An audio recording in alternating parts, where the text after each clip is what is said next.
नमस्कार प्रिय विद्यार्थियों, मैं रविकांत सर। आज आपकी क्लास में फिर से आपका हार्दिक स्वागत है।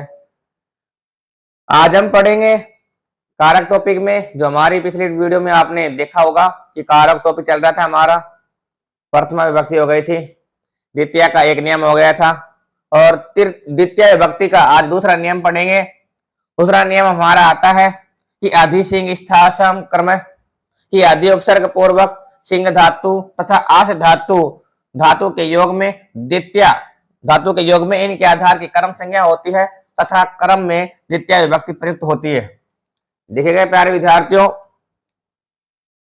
किस सूत्र से क्या समझे कि आदि उपसर्ग हमारे पास क्या आएगा, आदि उपसर्ग आएगा। आदि उपसर्ग पूर्वक या तो आपको यहां पर मिलेगी सिंह धातु। सिंह का मतलब होता है सोना अर्थात नींद लेना। स्थाम ठहरना, स्था धातु ठहरना। और आस धातु का मतलब होता है क्या, बैठना। बैठना, ये मेरे साथ उतार लेना अभी, ठीक है। कि सिंह का मतलब होता है क्या, सोना अर्थात नींद लेना। स्था ठहरना और आस धातु का मतलब होता है क्या, बैठना।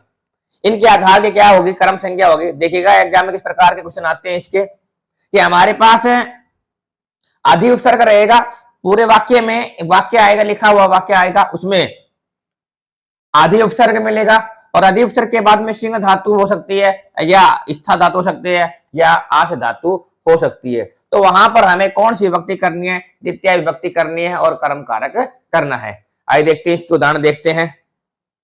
उदाहरण हमारे पास है कि हरि, उदाहरण है हरि खालिस्तान खालिस्तान अधिशेते, खालिस्तान अधिशेते। हरि खालिस्तान अधिशेते, यहां पर वैकुंठ आ गया, वैकुंठ आ गया। हरि खालिस्तान अधिशेते, ये हमारे पास उदाहरण आ रहा है।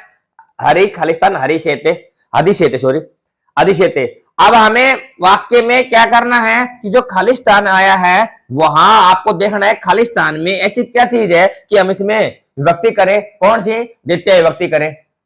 जब सारे कारक हो जाएंगे तो हमें याद रखनी पड़ेगी कि द्वितीय विभक्ति में आदि उपसर्ग सिंह धातु होने चाहिए, स्था धातु होनी चाहिए या आस धातु होनी चाहिए। यहाँ पर क्या आ रहा है, सिंह धातु आती है, शेते शब्द बनता है, ठीक है। तो अधि उपसर्ग आपको मिल गया। जहां पर आपको अधि उपसर्ग मिल जाए वहां पर कौन सी विभक्ति आएगी, द्वितीय आएगी, अर्थात वहां पर कौन सा कारक होगा, कर्म कारक होगा। यहां पर वैकुंठ का क्या हो जाएगा, वैकुंठम,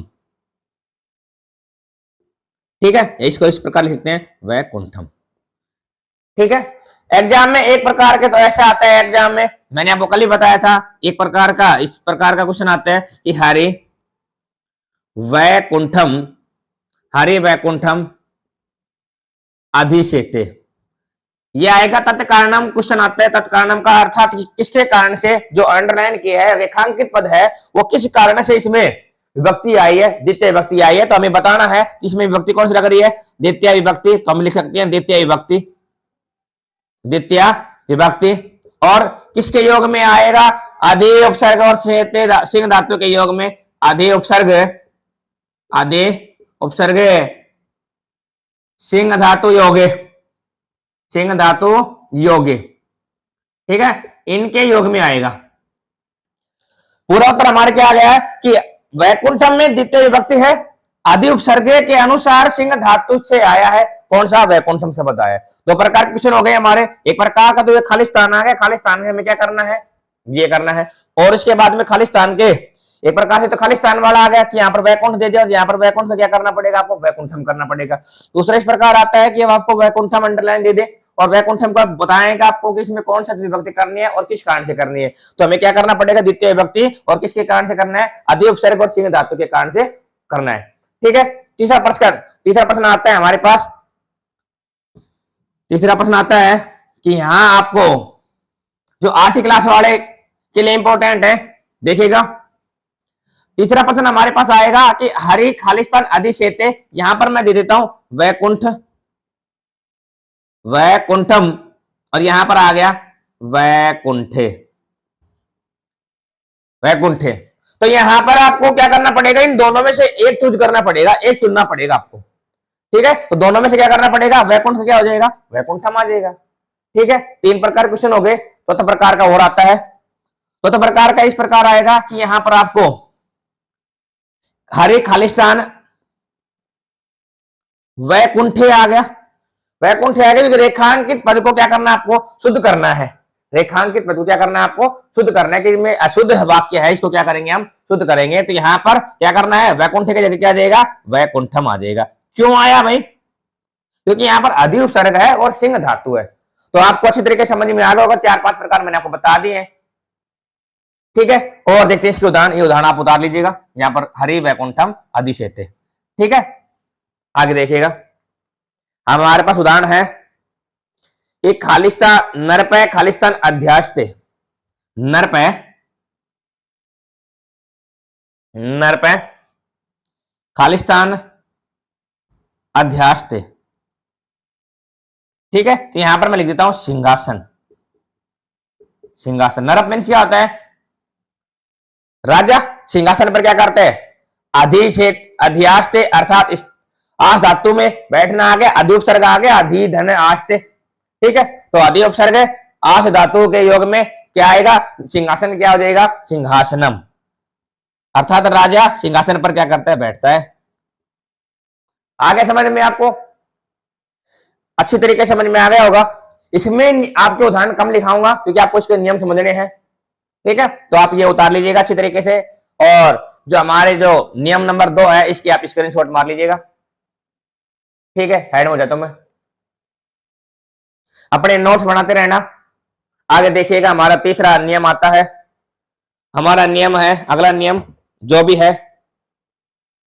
मैं इसको इरेज कर रहा हूं, मिटान रहा हूं।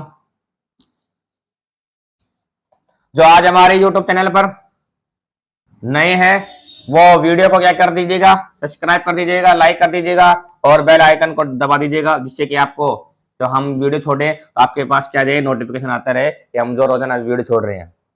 आइए देखते हैं तीसरा नियम के बारे में। तीसरा नियम क्या है, लिख रहे हैं। तीसरा नियम है हमारे पास उपान वंदे उपान वंध्यांश वंध्यान वश, देखता हूं कभी सूत्र नहीं लिख दिया मैंने, उपान वंध्यान वश। ठीक है, ये आ गया, हमारे पास आ गया। तो उपान वंध्यान वश अर्थात उप लिखेगा इसमें, उप यहां पर अनु, उप अनु, अधि, यहां पर यह रहा अधि, उप अनु अधि, आ उपसर्ग, आंग उपसर्ग या आ उपसर्ग, आंग या आ उपसर्ग, ये चार उपसर्ग हैं, 1 2 3 4। उप उपसर्ग, अनुपसर्ग, अधि उपसर्ग या आंग उपसर्ग, आंग उपसर्ग तथा वश धातु के योग में, लिखिएगा वश धातु के योग में, वश धातु के योग में इनके आधार की क्रम संज्ञा होती है, इनके आधार की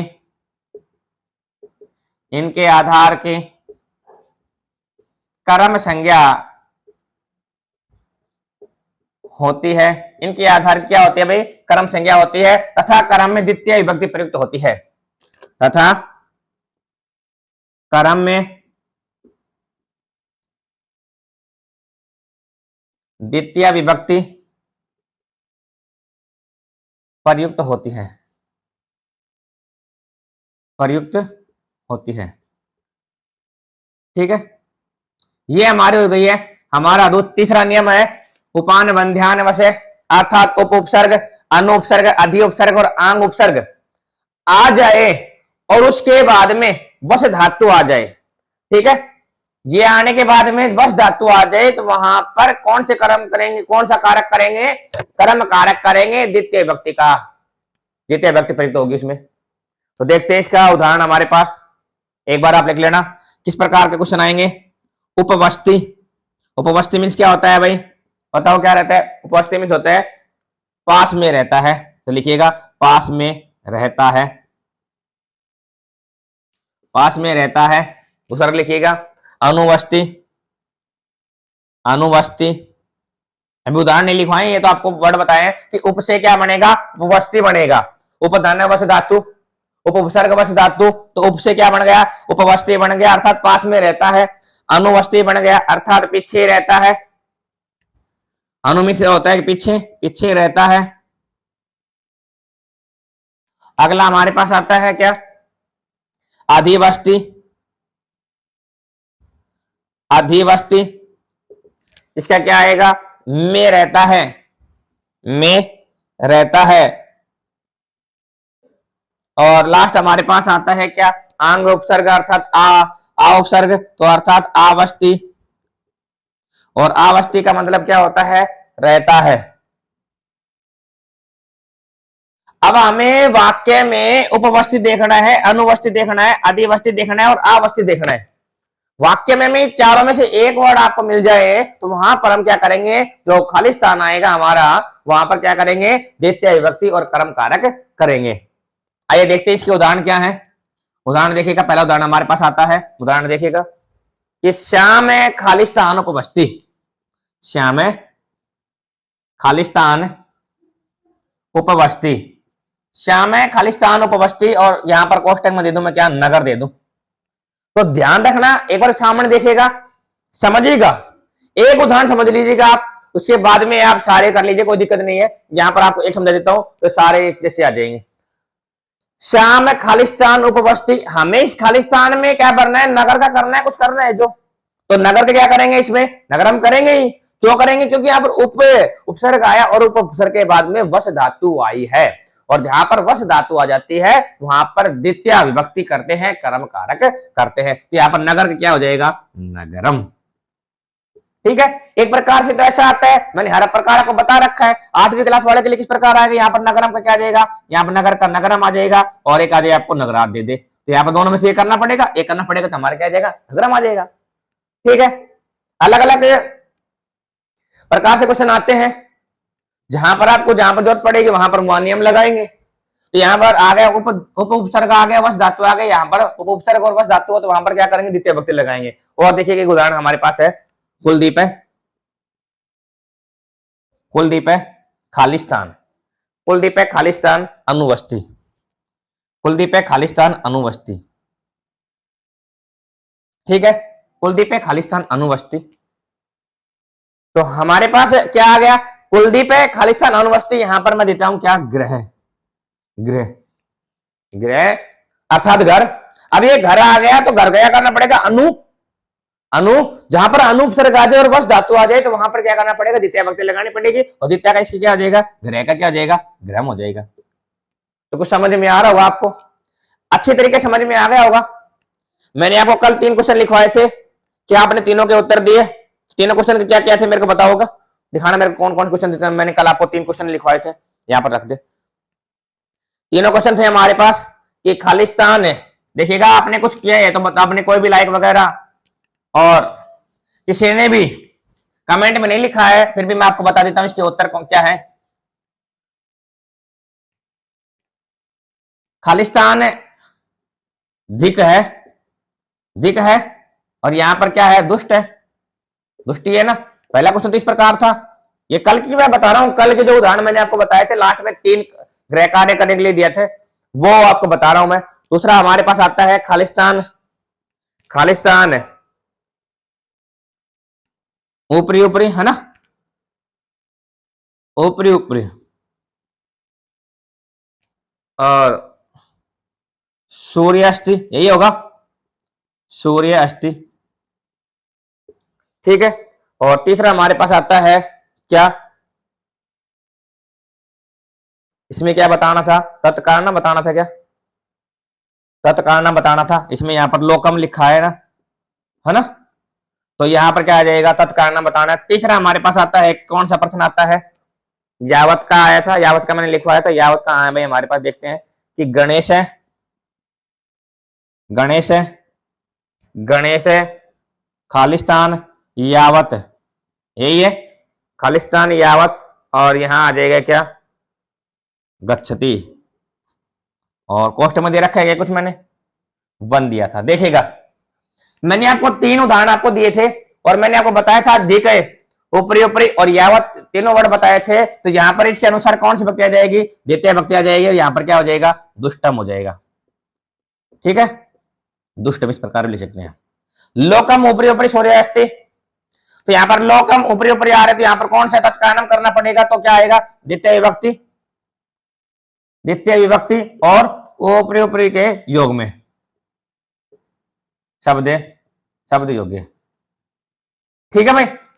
तीसरा हमारे पास आता है यावत को देखकर क्या करना पड़ेगा, वन का वनम कर देंगे। ठीक है, तीनों आपको समझ में आ गए होंगे थे। आज हमने 2 नियम करवा दिए। एक तो आदि उपसर्ग का आया था, आदि उपसर्ग स्था धातु, सिंह धातु और आंश धातु के योग में कौन सी भक्ति होगी, द्वितीय कर्म कारक होगा। अभी मैंने बताया था आपको उपउपसर्ग, उपउपसर्ग बताया था, अनुपसर्ग बताया था, आदि उपसर्ग बताया था और उपसर्ग बताया था। उसके बाद में अगर वश धातु आती है तो वहां पर कौन सा कारक होगा, कर्म कारक होगा। और कर्म में कौन सी भक्ति होती है, द्वितीय भक्ति होती है। एक हमारे पास अगला नियम है, नियम नंबर 4। देखिएगा नियम नंबर 4 है कि अभी, लिखिएगा अभी नि, अभी नि इन 2 उपसर्गों के साथ, इन 2 उपसर्गों के साथ, इन 2 उपसर्गों के साथ, अभी नि इन 2 उपसर्गों के साथ विष धातु का प्रयोग, विष धातु का प्रयोग होने पर, विष धातु का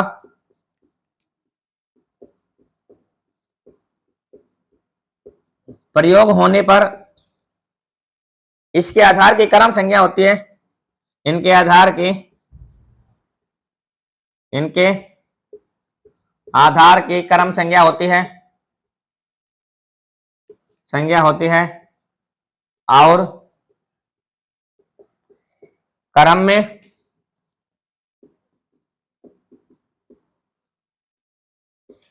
द्वितीय विभक्ति प्रयुक्त होती है। और क्रम में कौन सी विभक्ति होती है भाई, द्वितीय विभक्ति प्रयुक्त होती है। ठीक है, देखिएगा चौथा नियम हमने लिखा दिया, अभी नि इन 2 उपसर्गों के साथ विष धातु का प्रयोग होने पर इनके आधार की क्रम संज्ञा होती है और क्रम में कौन सी विभक्ति होती है, द्वितीय विभक्ति होती है। यही है। अब किस प्रकार पहचानेंगे, हमने पहले पढ़ा था, वो तो नियम पढ़ लिए थे हमने, जो 11 नियम लिखाए थे आपको कि अभितय परितय सर्वतय अंतरा अंतरेण लिखाए थे मैंने आपको। आज मैंने क्या पढ़ाया था, अधि उपसर्ग पढ़ाया था, सिंह धातु पढ़ाई थी, स्था धातु पढ़ाई थी, आस धातु और हाँ आस धातु पढ़ाई थी। इन तीनों में क्या लगेगा, जहां पर अधि उपसर्ग आता है, सिंह धातु और आस धातु आती है या बस आस धातु आती है, सिंह धातु आती है या स्था धातु आती है, वहां पर क्या करना पड़ेगा, द्वितीय विभक्ति लगानी पड़ेगी। अगला मैंने जो तीसरा नियम लिखाया था वहां पर आपको बताया था उप उपसर्ग आ गया, उप उपसर्ग, अनुपसर्ग और आदि उपसर्ग या आ उपसर्ग के बाद में अगर वश धातु आती है तो वहां पर कौन सा कारक होगा, कर्म कारक होगा। अगला नियम हमारे पास है कि अभी नहीं इन 2 उपसर्ग एक साथ आएंगे। ठीक है, ये उपसर्ग दोनों एक साथ आएंगे और वहां पर कौन सी धातु आएगी, इसके बाद में विष धातु आएगी। तो हमारा वर्ड बनेगा कौन सा, अभिनिविष्टे, ये बनेगा अभी निविष्टे, अभी निविष्टे, ये वर्ड बनेगा हमारे पास। ठीक है, अभी निविष्टे अर्थात प्रवेश करता है, इसका अर्थ क्या है, प्रवेश करता है। ठीक है, निवेश करना, प्रवेश करना। अभिनिविष्टे अर्थात प्रवेश करता है, इसका अर्थ हिंदी अर्थ ये है। अगर आपको पूरे वाक्य में से ये वर्ड दिखाई देता है तो यहां पर ये वर्ड है, तो वहां पर क्या करेंगे, हम द्वितीय विभक्ति लगाएंगे, कर्म कारक लगाएंगे। प्यारे विद्यार्थियों ध्यान से देखना, ध्यान से समझना, क्योंकि कारक एक संस्कृत का ऐसा टॉपिक है जो मानव शरीर की रीढ़ की हड्डी माना जाता है। इसी प्रकार कारक भी संस्कृत व्याकरण में क्या है, एक रीढ़ की हड्डी की तरह काम करता है। मैं आपको बार बार बताता हूं कि आपको क्या करना चाहिए, दोहरान करना चाहिए, बार बार वीडियो को देखना चाहिए और अपना अपना रोजाना का एक्सरसाइज निकाला करो। रोजाना अपने जो हमारे जो उदाहरण करवाए हैं उसको निकाला करो, रोजाना की परिभाषाएं देखा करो। ठीक है, तो आप ये इनको रोजाना देखा करो और रोजाना पढ़ा करो, तो आपके दिमाग में क्या रहेगा, बैठ जाएगा और अच्छी तरीके से याद हो जाएगा। आइए देखते हैं इसके उदाहरण, देखते हैं उदाहरण इसका मैं ही करा रहा हूं कि दिनेश है, दिनेश है, दिनेश है खालिस्तान अभी निवसते, अभी निवसते।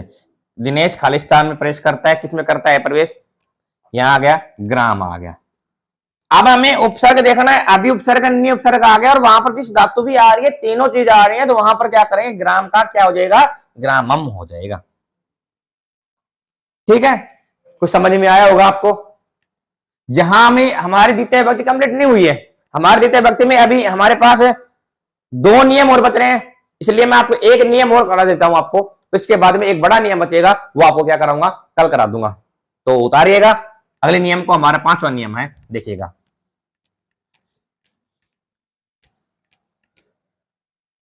उतारेगा 5वां नियम। 5वां नियम हमारे पास है, काला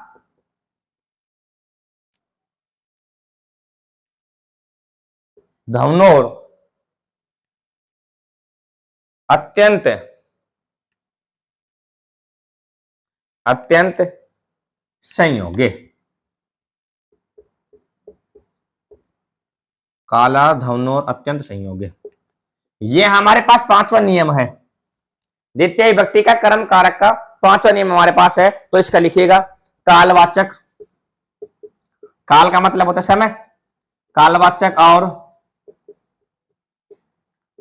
मारकवाचक, कालवाचक और मारकवाचक शब्द में अत्यंत संयोग होने पर, अत्यंत संयोग होने पर, संयोग होने पर, अत्यंत संयोग होने पर गम्यमान अर्थात गतिशील, गम्यमान में द्वितीय विभक्ति प्रयुक्त होती है। कौन सी विभक्ति होगी, द्वितीय विभक्ति प्रयुक्त होती है। देखिएगा हमारा जो 5वां नियम क्या कह रहा है, काला काल धवनो अत्यंत संयोगे, कालवाचक और मारकवाचक शब्द हमारे पास आएंगे, आपको क्या तो समय देगा आपको, या मारक के अनुसार बताएगा ये इतनी दूरी पर, ये इतनी दूरी पर है, तो वहां आपको कौन सी विभक्ति करनी है, द्वितीय विभक्ति करनी है। उदाहरण देखते हैं, उदाहरण हमारे पास है कि सुरेश है, सुरेश है अत्र यहां खालिस्तान पठती, खालिस्तान पठती, तो यहां पर मैं लिख देता हूं 5 दिन, 5 दिन। अब देखिए प्यारे विद्यार्थी, तो यहां पर 5 दिन आपको आ गया है, 5 दिन का मतलब है कि समय बता रहा है, कालवाचक बता रहा है कि 5 दिन से क्या कर रहा है सुरेश, यहां पढ़ रहा है। अब यहां पढ़ रहे हैं तो क्या करेंगे, कालवाचक, और जहां पर कालवाचक शब्द आ जाए वहां पर द्वितीय विभक्ति लगाते हैं, कर्म कारक लगाते हैं, और द्वितीय विभक्ति में क्या लगेगा, यहाँ पर 5 दिन हम नहीं लिखेंगे, क्योंकि यहाँ पर क्या है, पंच क्या है, बहुवचन है, तो क्या करेंगे, पंच फल का रूप है अर्थात नपुंसकलिंग है, तो क्या देगा, फलम फले फलानी, फलम फले फलानी अर्थात दिनम दिने दिनानी, तो यहां पर आ जाएगा क्या, पंच दिनानी, पंच दिनानी। ये चीज आपको याद रखनी है, ठीक है, ये आपको याद रखनी है कि यहां पर बहुवचन लगाना है, ना कि आपको एकवचन लगाना है, क्योंकि पंच दिन क्या है, बहुवचन है, क्योंकि एक वचन में नहीं है, द्विवचन में नहीं है, तो ये क्या है, 5 बहुवचन है, 2 से अधिक की बात हो रही है, तो यहां पर क्या आ जाएगा, बहुवचन में आ जाएगा। और हमारे पास उदाहरण है कि मोहन खालिस्तान, खालिस्तान अधीते, मोहन क्या कर रहा है, पढ़ रहा है, कब से पढ़ रहा है, मास, महीने भर से पढ़ रहा है, ठीक है, महीने भर से पढ़ रहा है, तो यहां पर क्या आ जाएगा, मोहन खालिस्तान अधीते, यहां पर मास का क्या करेंगे बताओ प्यारे विद्यार्थी, क्या करेंगे, तो यहां पर मास का मासम करेंगे, क्योंकि द्वितीय विभक्ति लगाएंगे, अर्थात मासम आ जाएगा, यहां पर मास नानी नहीं करना है, कभी मास नानी कर दो, ठीक है, यहां पर तो मासम शब्द आएगा, क्योंकि 1 महीने की बात हो रही है, 1 महीने की, क्योंकि महीने भर से पढ़ रहे हैं, कौन पढ़ रहा है, मोहन पढ़ रहा है, तो 1 महीने से पढ़ रहा है वो तो, ठीक है, तो 1 महीने का मतलब क्या, एक है अर्थात एक वचन है, तो मास का क्या आ जाएगा, मासम आ जाएगा। ठीक है, जहां पर समय बताया गया, समय भी है, मासम समय ही है। और देखिएगा एक उदाहरण हमारे पास और है कि नदी, नदी खालिस्तान कुटिल, कुटिला अस्थि, कि नदी क्या है, कुटिल है, कब कहां तक है, क्रॉस अर्थात कोस भर तक। नदी कोस भर तक क्या है, कुटिल है। कोस का मतलब क्या होता है, दूरी, अर्थात थोड़ी दूर तक क्या है नदी, क्या है, कुटिल अर्थात टेढ़ी मेढ़ी है। ठीक है, तो यहां पर क्रॉस का क्या कर देंगे हम, यहां पर क्रॉस हम कर देंगे। ठीक है, क्योंकि यहां पर क्या मार्गवाचक शब्द बताया गया है, यहां पर समयवाचक शब्द बताया गया है, दोनों आपको मैंने बता दिए हैं। तो प्यारे विद्यार्थियों, आप अध्ययन किया करो, क्योंकि एग्जाम आपके नजदीक आ रहे हैं। ठीक है, तो फिर एक नियम बचेगा हमारा आदित्य भक्ति का, वो छठा नियम बचेगा, वो हम आपको क्या बताएंगे, कल बताएंगे। एकथितम च नियम हमारा है, वो हम बताएंगे आपको कब, कल बताएंगे।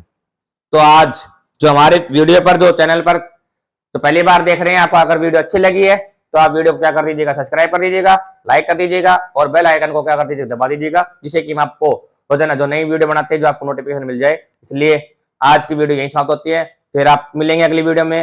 इसी के साथ मैं आपके उज्जवल भविष्य की कामना कर अपनी वाणी को विराम देता हूँ। धन्यवाद, जय हिंद, जय भारत।